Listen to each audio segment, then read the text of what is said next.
আমাদের মা বাবার গুনাহকে আল্লাহ মাফ করে দিন। আমাদের যত আত্মীয় স্বজন কবরের আযাবে কষ্ট পাচ্ছে, সবার দোয়ার উসিলায় আল্লাহ তাআলা প্রত্যেকটি কবরবাসীকে আযাব থেকে মুক্তি দান করুক। আমিন।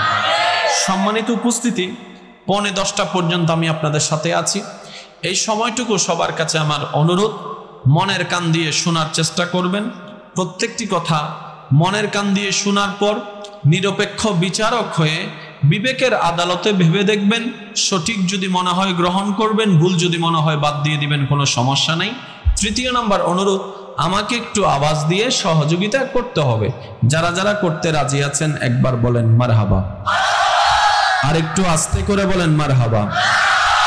আজকে আমি আপনাদের এই মজলিসে সাক্ষাৎ দিতে এসেছি, কোনো ওয়াইজ নসিহতের জন্য নয়। একাত্মতা ঘোষণা করে 2-4টি কথা বলে দোয়া নিয়ে আমি আপনাদের কাছ থেকে বিদায় নিব। তো যেহেতু মহাব্বত নিয়ে এসেছি, আমি আপনাদের থেকে মহাব্বত এবং দোয়া নিয়ে ফিরে যেতে চাই।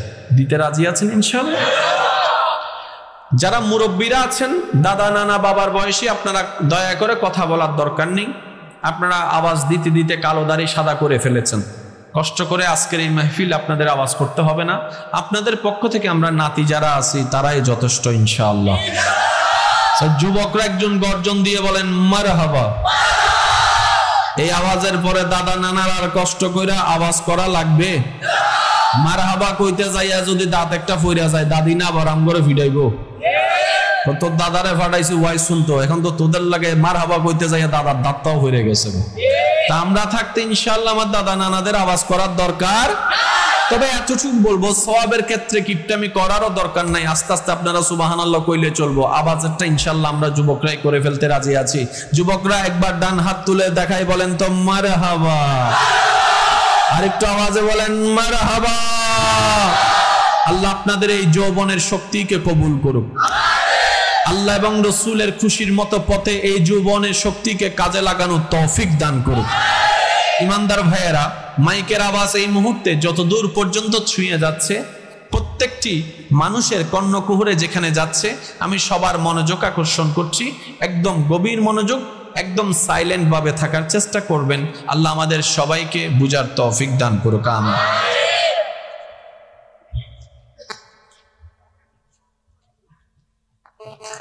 এই কিতাবের নাম সবাই একটু বলেন। এটা কোরআনও, এটা কিতাবও।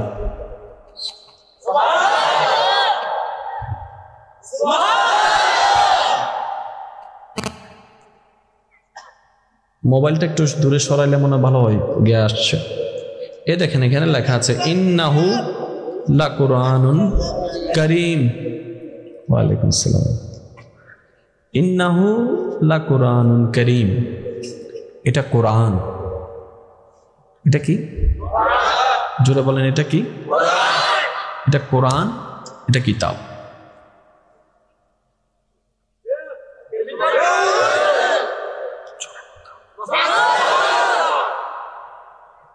আমরা জ্ঞান অর্জন করি কোত্থেকে? বই থেকে।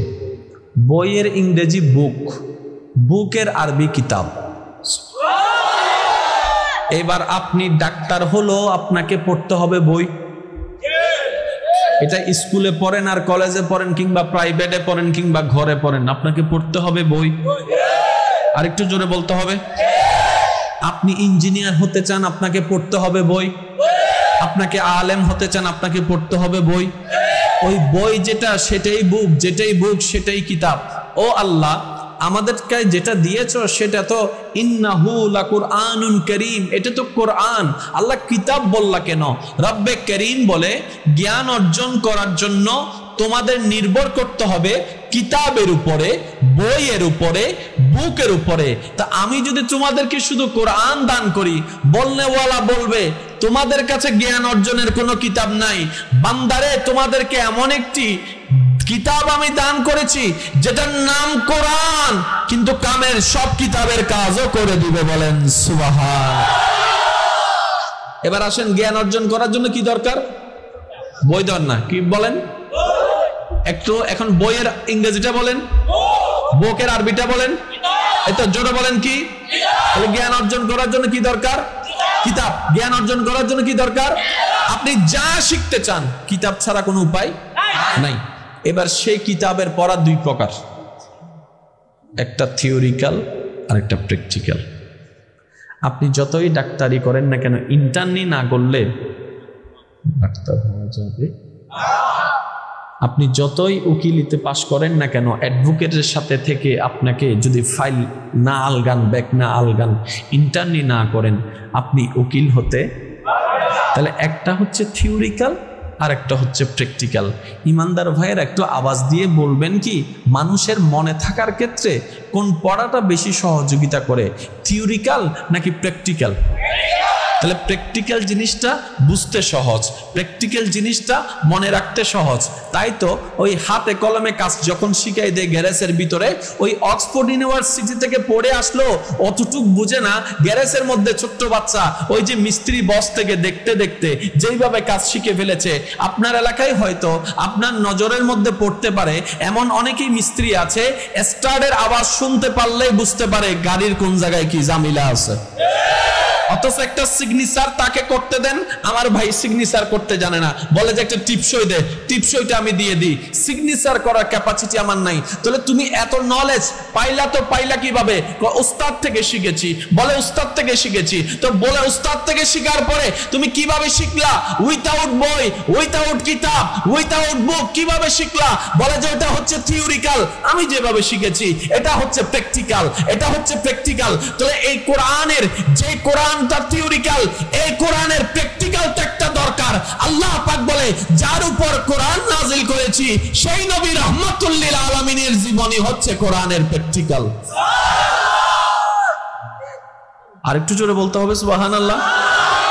এবার আমি বলবো, আপনারা একটা আওয়াজ দিবেন, যুবক ভাইদের আওয়াজ যেন ছোট হয়ে না থাকে। আমি কিন্তু খুব দ্রুত গতিতে আগাচ্ছি।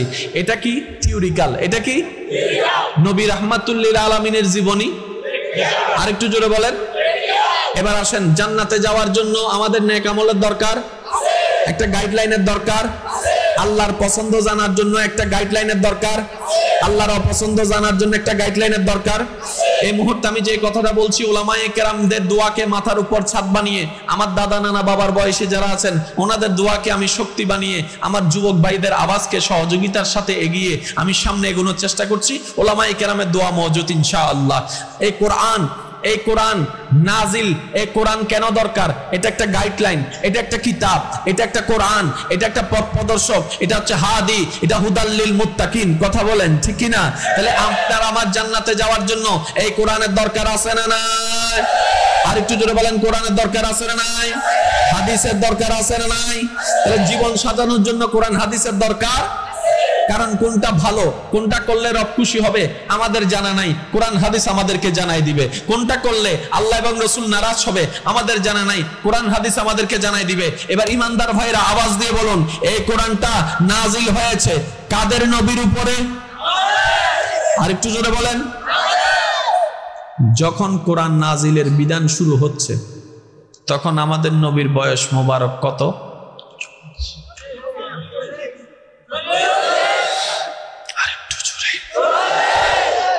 শিক্ষিত সমাজের ভাইয়েরা আপনারা একটু মনোযোগ দিবেন।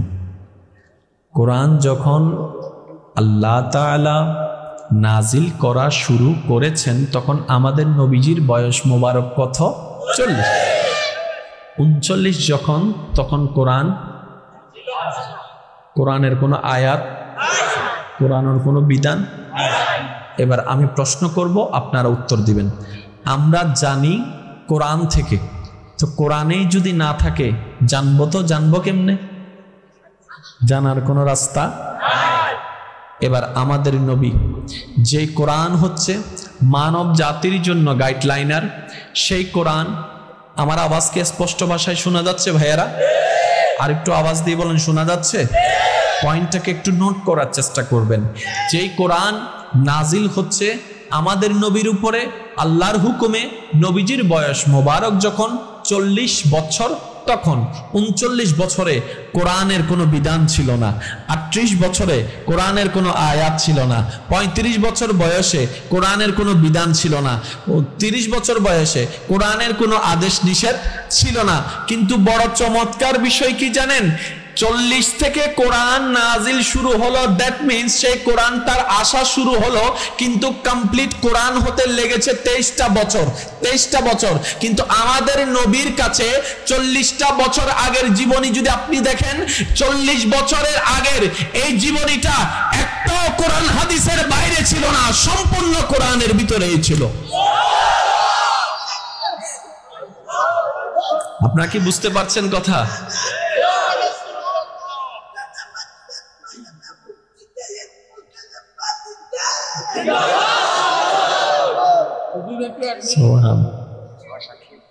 আমি চিন্তা করছি সে এরকম অসুস্থ অ্যাবনর্মাল হওয়ার পরও যে আল্লাহ এবং নবীর প্রেমে তাকবীর দেওয়ার, স্লোগান দেওয়ার যে শক্তি করেছে, সাহস করেছে, এটাই তো আমাদের লজ্জার বিষয়। আমরা তো অসুস্থ থেকে লাভ কি?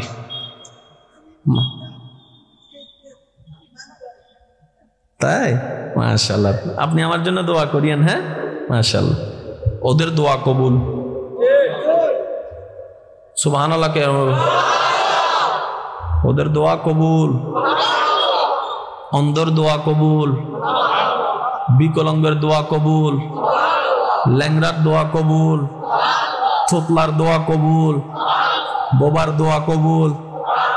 আল্লাহ কাউকে একদিকে কমাই দিলে অন্য দিক দিয়ে তাদেরকে শান বাড়ায় দেয়। সুবহানাল্লাহ, একটু জোরে হবে। কোরআন নাজিল শুরু হচ্ছে কত বছর বয়স? এবার 40-এ কি একসাথে নাজিল হয়েছে নাকি আলাদা আলাদা করে?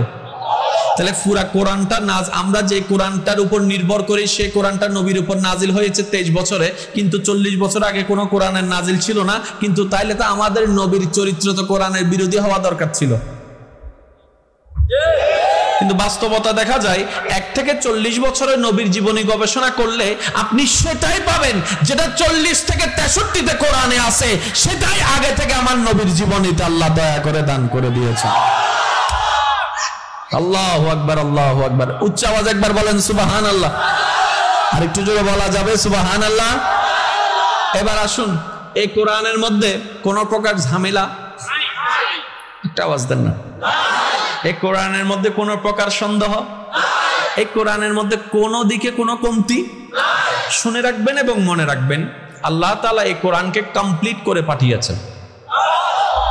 আর একটু জোরে, কতদিনের জন্য? যতদিন পৃথিবী। সুবহানাল্লাহ বলবেন না? এই 2023 সালের পৃথিবী আর 2040 সালের পৃথিবী কি এক হবে? আপনি আমি কিন্তু 40 সালের মধ্যে যদি আল্লাহ যদি হায়াতে রাখে, সেভাবে যদি প্রিপারেশন না নিয়ে আমরা ডেভেলপের ক্ষেত্রে, আমরা হয়তো 40 সালে টিকে থাকতে পারবো না। যুগের সময়ের তালে তালে ফিট থাকতে হবে, এটাই হচ্ছে যুগের নিয়ম, এটাই হচ্ছে চাহিদা। তাহলে 2040 সালে কোরআন থাকবে মানে কোরআনের কাছে সে কোয়ালিটি আছে, আছে, আছে। তাহলে কোরআন কিন্তু শুধু একটা শব্দ নয়, কোরআন কিছু আরবি হরফ নয়। এবার আসুন কেমনে করে বুঝাই আমি আপনাদেরকে। মা এখানে একটা 2 টাকা আছে, দেখুন কাপ 2 টাকা, আবার তখন কইবেন আমি লয়ে গেছি 2 টাকা। আচ্ছা, কষ্ট হচ্ছে আপনাদের? আমি প্রথমেই বলেছি আমি শুধু আপনাদের সাথে একটু কথা বলতে এসেছি, দোয়া নিয়ে আমি চলে যাব। এই কোরআনুল কারীমের মধ্যে আপনি যদি একটু নজরটা ঘুরাই দেখেন, চোখের একটা শান্তি আপনি এই আয়াতগুলোর মধ্যে দেখতে পাবেন।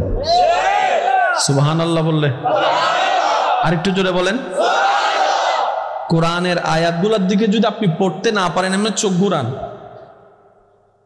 চোখের একটা রিল্যাক্সিং আপনি ফিল করতে পারবেন। কখনো মন খারাপ থাকলে কোরআনটাকে একটু নিয়ে এমনি এরকম করে ধরে রাখেন, কিছুক্ষণের মধ্যে আপনি অন্তরে প্রশান্তি অনুভব করতে পারবেন। আর একটু জোরে বলা যাবে স্যার? এই কোরআনের মধ্যে যে আল্লাহ তাআলা এমন এমন নিয়ামত দান করেছেন, তিবিয়ানুল লিকুল্লি শাই, সমস্ত রোগের চিকিৎসা আল্লাহ তাআলা এই কোরআনের ভিতরে দান করে দিয়েছেন। চিৎকার দিয়ে বলেন সুবহানাল্লাহ। একটা সময় করোনা ছিল না, একটা সময় করোনা ছিল না। কিন্তু গবেষণা করলে দেখা যাবে এই করোনা রোগের চিকিৎসাও হয়তো এই কোরআনের মধ্যে আল্লাহ পাক দান করে দিয়েছে। একটা সময় আপনি আমি থাকবো না, কত কিছুর মাঝেই পরিবর্তন দেখা যাবে, কিন্তু কোরআন প্রত্যেকটা চ্যালেঞ্জ মোকাবেলা করার মতো ক্যাপাসিটি এই কোরআনের ভিতরে আছে। সুবহানাল্লাহ। এখানে আমি একটা কথা অ্যাড করতে চাই, অনেকেই কোরআনকে আগুন দিয়ে জ্বালিয়ে ফেলছে, আছে না? অনেকে আছেন যে কোরআনকে আগুন দিয়ে জ্বালিয়ে ফেলছে, অনেকে আছে কোরআনকে পৃষ্ঠাগুলাকে ছিঁড়ে ফেলছে, অনেকে অনেকভাবে অপমান করার চেষ্টা করছে। এই জিনিসটা আমরা মুসলমানদের অন্তরে রক্তক্ষরণ করে। একটু জোরে বলতে হবে। আমরা সব বিষয়ে কম্প্রোমাইজ করতে পারলো, ঈমানের বিষয় নিয়ে কিন্তু আমরা কেউ কম্প্রোমাইজ করতে রাজি। তুই আমার থেকে পাশে বস, বাগাবাগি কইরা বস, আপত্তি নাই। এক কম্বলে না হয় তিনজন থাকলে আমার কি শীতের দিনে মাইনা নেওয়া যাবে, কিন্তু ঈমান নিয়ে কোনো কম্প্রোমাইজ, এটা আমাদের নিয়ম। তো তুমি কোরআন পড়াবা, মুসলমানদেরকে চেতাই দিবা, মুসলমানরা প্রতিবাদ করলে আবার মুসলমানদেরকে জঙ্গি বলবা, এটা আবার কোন ধরনের বিধান হতে পারে? গায়ে পড়ে ঝগড়া করবা, আবার বলে যে ঝগড়া করছি। বুঝাইতে পারি না মনে হয়? আমি আপনার গায়ে পড়ে ঝগড়া করলাম, ওই কিছু মানুষ আছে দেখবেন আমাদের এলাকায়, আমাদের সমাজে গায়ে পড়ে ঝগড়া করে। এবার আপনি যদি তারা বলেন ধাক্কা দিছস, তুই আমার লগে এমন করে কথা কইছস, বাস শুরু হয়ে গেছে ঝগড়া। গায়ে পড়া ঝগড়া আছে না? এই সমস্ত ব্যক্তিরা হচ্ছে গায়ে পড়ে ঝগড়া করার মতো। কিন্তু এখানে একটা কথা মনে রাখবেন, কোরআনুল কারীম এমন কোন সস্তা কিতাব নয় যেটাকে আগুনে পুড়িয়ে ফেললে শান কমে যাবে, রাস্তার মধ্যে ফেলে দিলে শান কমে যাবে, পৃষ্ঠা ছিঁড়ে ফেললে শান কমে যাবে। আরে কোরআন তো এই জ্বালানো পুরানোর উপর শান নির্ভর করে না।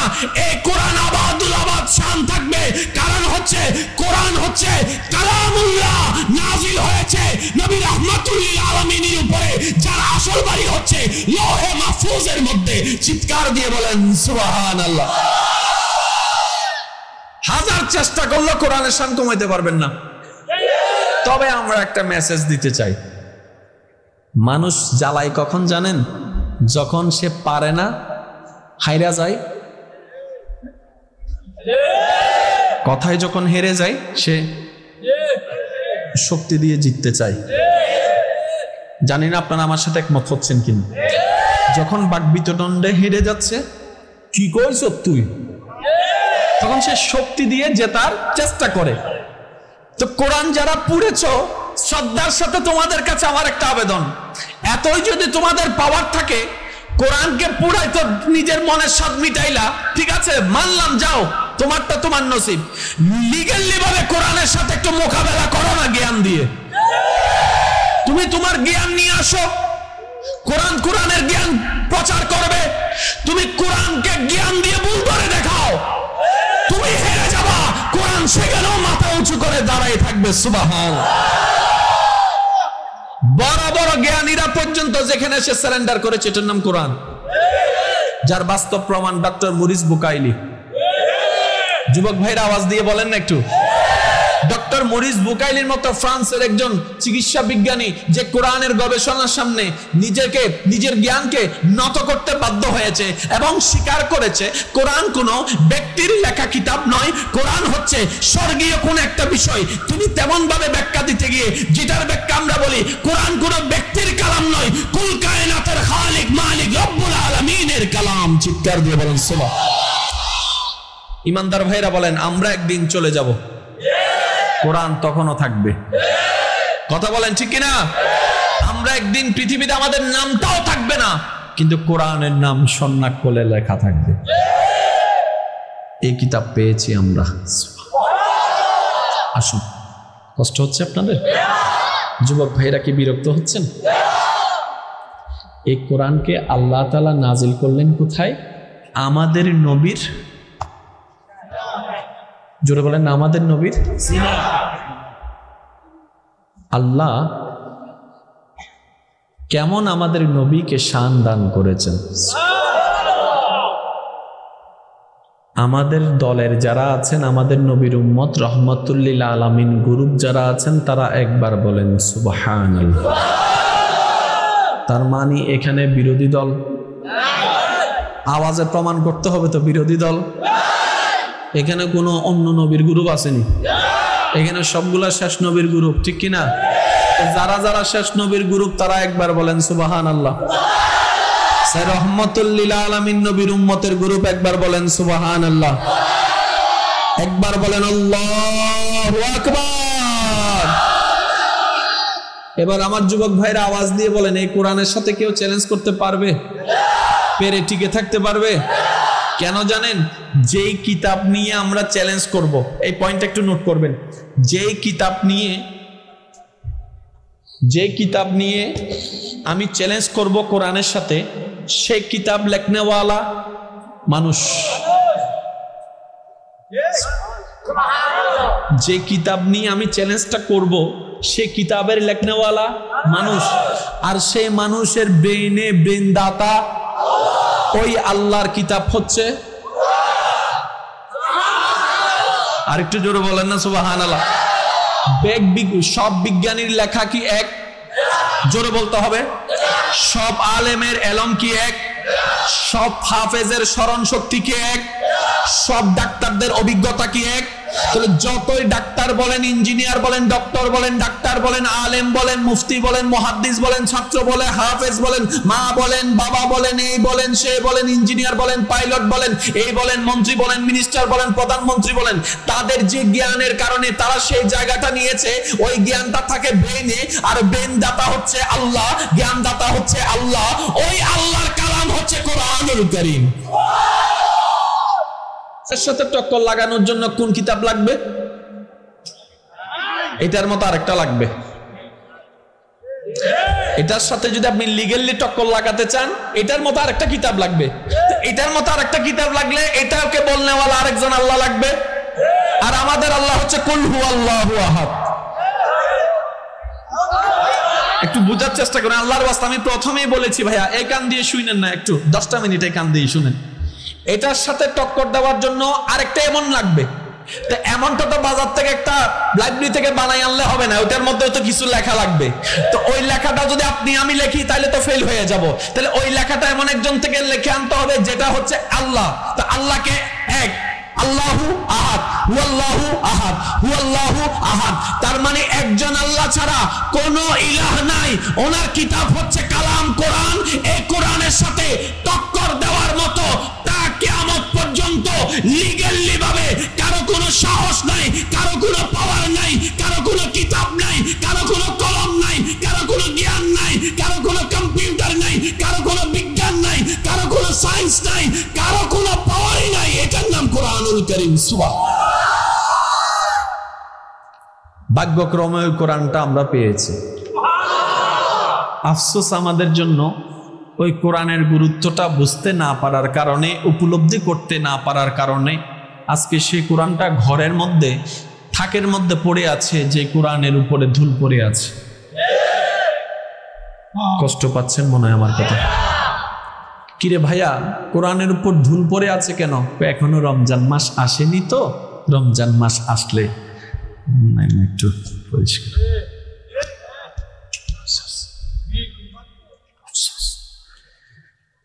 জান্নাতে যেতে গেলে সওয়াবের দরকার, কোরআন পড়লে সওয়াব। এবার দেখেন জান্নাতে যাওয়া আল্লাহ আমাদের জন্য রহমত করে কতটুক সহজ করে দিয়েছেন।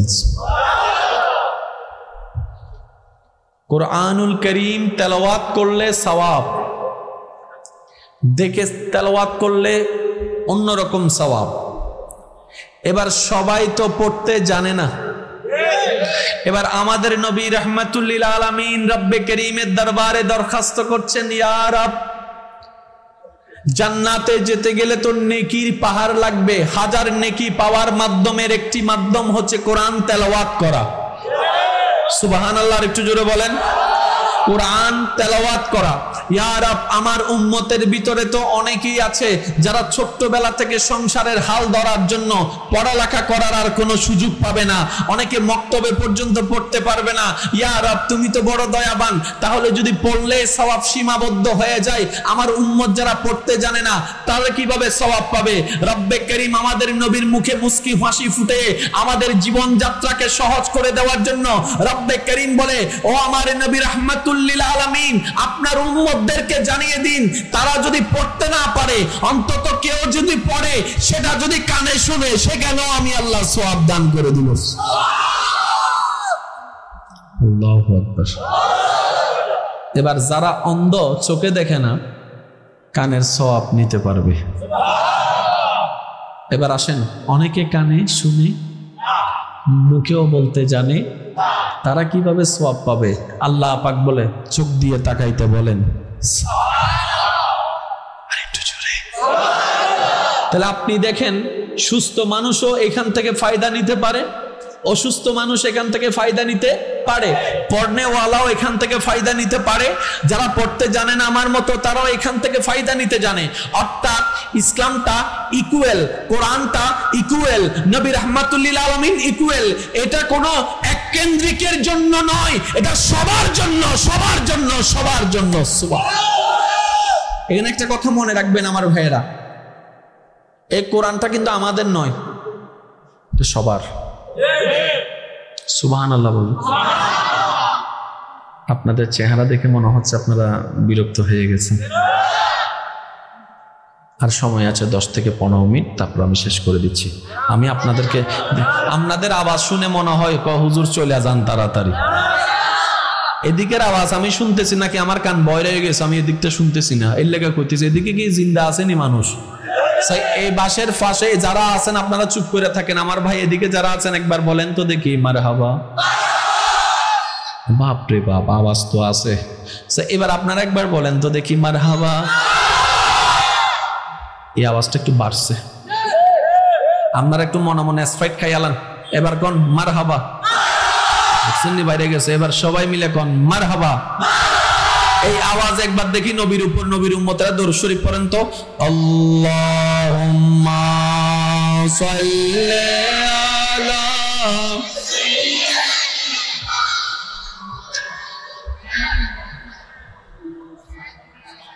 ওয়া আলা আলি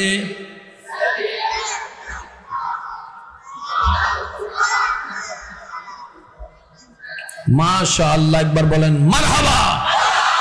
এই আওয়াজটা কিছুক্ষণ দিতে পারবেন ইনশাআল্লাহ? আজকে যা ওয়াইজ করবে আমার ভাই হাসান আজার হিসাবে করবে, আমি শুধু আপনাদের সাথে একটু মোলাকাত করে কথা বলে চলে যাচ্ছি। কিতাবের নাম কি?